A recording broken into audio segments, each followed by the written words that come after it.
Hi there, my name is Stephen Sutcliffe and I'm a senior lecturer in the study of religion at the School of Divinity. And I wanted to talk about three things in this short clip. I wanted to talk about world religion as a concept. I wanted to talk about the new category of spirituality, which has become quite widely spread and used. And finally, I wanted to talk a bit about this idea of non-religion and the critique of religion that we're increasingly finding in modern Britain. So I'm trying to give you a bigger picture around some of the categories and concepts you might be working with in your studies on various world religions and some of the wider field of religious studies. So world religion is a useful kind of category, and it very helpfully indicates something about the global international spread of different religions. But there has been quite a bit of critique about the category world religion emerging in religious studies in universities over the last 20 or 30 years. One of the critiques is that it may have a slightly competitive element to it. You know, my religion is a world religion, but perhaps your religion is just local or national or regional in some way. So it seems to presume some kind of large playing field on which a number of different religions might be competing in some way. Another thing that's come into play as a criticism is the rather colonial backdrop or history to the concept. In many ways, the term world religion developed in the mid to late 19th century in the context of the British Empire and the Dutch Empire. And indeed, it was a Dutch religious studies scholar, a guy called Cornelius Thiele, who first came up with the concept of world religion within the study of religions as a whole. And his examples of world religion then, in the late 19th century, were Christianity, Islam, and Buddhism as religions that, unlike Judaism, for example, or Hinduism, seem to have some global missionary impetus built into them, whereby they were moving beyond their place of origin and going to different parts of the world. And of course, Thiele was himself a Dutch scholar, and the Dutch had the largest empire along with the British at the late 19th century, from which their scholarship was emerging. So there's been a bit of criticism about, well, what was the context within which these terms started to generate and gestate? Another thing, criticism that's been put the way of the world religion idea, is that it's slightly reified. That is, it's rather thing-like. It presupposes very clear boundaries, a sort of solid core or substance, and a membership that is exclusive. So in this model, one is a Christian, or one is a Jew, or one is a Buddhist, etc., and nothing else. But in fact, when we go out into the world, to the grassroots experiences of people and talk to practitioners, we see that many are practicing across different traditions at the same time. In South Asia, for example, in the Hindu context, it was quite usual for practitioners to go to different shrines and to visit different gurus at the same time.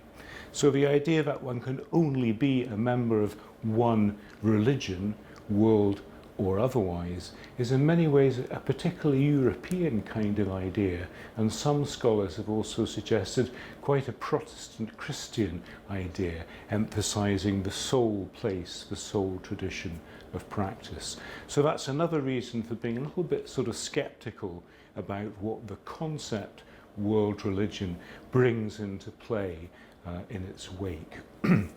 And I think if we go to that more ethnographic, grassroots, everyday study of religion, where we're talking to people and asking what they do, we find that there's quite a lot of practices that people do that don't necessarily fall into their main tradition. So, for example, you may find many Christians who go to their local church, but as well, they also practice yoga, perhaps, which is strongly associated with South Asia, or perhaps they practice Tai Chi. I'm sure these are terms that you've heard of and perhaps even do yourself. Tai Chi, of course, coming from a Chinese Taoist context. So even within the European context, even within the British context, the idea that religions are exclusive and just one at a time doesn't necessarily hold.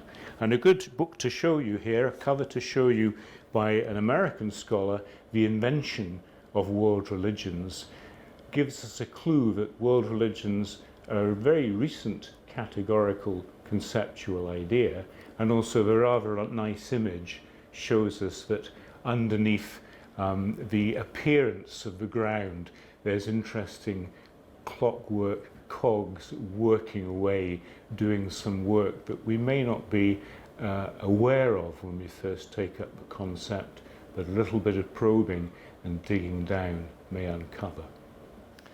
The second category or concept I wanted to talk about is spirituality.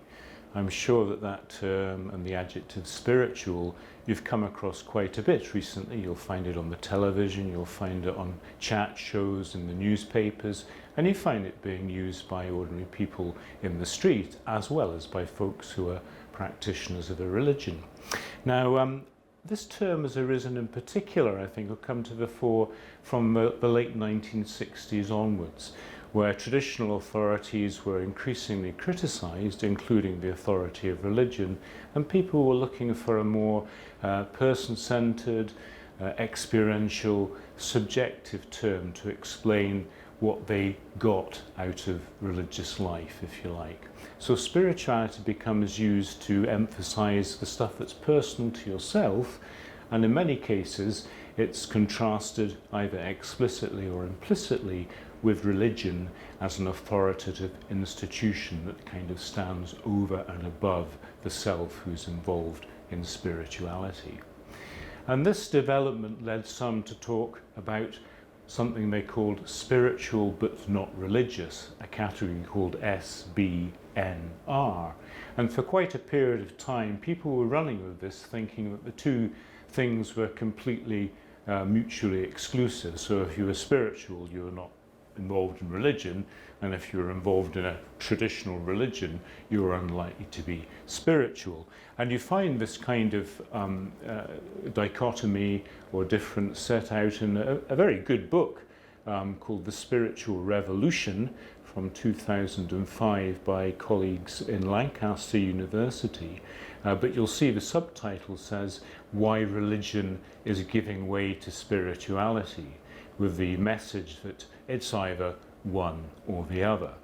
But in fact, people can be members of churches and members of mosques, I would imagine, while still also finding use for the term spirituality and describing themselves and their interests in a subjective way as in some way spiritual. And it's interesting that you often don't start to uncover the nuances of this until you do some work, again, with people, not necessarily reading about these religious and other traditions through texts, but doing some interviewing, doing what's called ethnographic field work, where you hang out with people, write and experience what's going on in the group. In other words, until you get into the grassroots practices of religion, you sometimes miss some of the most important things. Well, the third category I'd like to talk about is non-religion. Now, non-religion is a broad category that can encompass humanists, atheists, as well as those who are generally not too bothered or not too interested about religion. They don't say they reject it entirely, but they tend to be sort of agnostic or fairly laid back about it. It doesn't really concern them too much. It's interesting that in the census that's just happened in England and Wales and also in Scotland, the Scotland results from 2021 census are not out yet. But what we do know from the census in England and Wales from 2021 is that the largest religious grouping in England and Wales are people who say they're Christians, but that is less than half the population of England and Wales now. It's about 46%, but that's still the highest group of people professing some kind of interest in a religious identity. But the next grouping in the England and Wales census are those who describe themselves as non-religious. And that is 37%, nearly 37%, so a whopping proportion of England and Wales, about a third basically, call themselves non-religious. And we don't quite know what that means. It could span a spectrum from being, well, quite critical of religion, they may be atheists, they may be humanists, but it could just mean a kind of general basic lack of interest, not too bothered. This is something that other people do, but not me. So it's an interesting category to probe into in itself. What does non-religious really mean? We're on safer ground when we're dealing with humanists. There is a long-standing humanist association, humanist society in England and Wales, and there is now a separate Scottish Humanist Society which started in 2006, and humanists now do funerals, they do birthing ceremonies, naming ceremonies for a child, and marriages, so they're quite involved in public life. And we also know that we have some people who call themselves out and out atheists. A book here to show you on this line is about the new atheists. Some of you will have heard of Richard Dawkins and others who have been very critical about the role of religion in public life. And here's one fairly recent academic collection that's actually edited by two of our previous students and colleagues in the School of Divinity here, Christopher Cotter and Jonathan Tuckett. So this looks specifically at the new atheist, very strong critiques of religion. But in many ways, perhaps the most interesting category is this broad non-religious. We're not quite sure, as I say, what the positions are there, but it's very much a position that's from the grassroots and what people say themselves, how they describe themselves when we go out to talk to them. And it's very clear that as well as the folks who recognise and use the term spirituality, those professing some kind of distance from religion now, non-religious or otherwise, are growing. So these are interesting categories to think with and work with, even when you're focused in on the more specific tasks of the highest curriculum, or even if you think that religion is only about the world religions.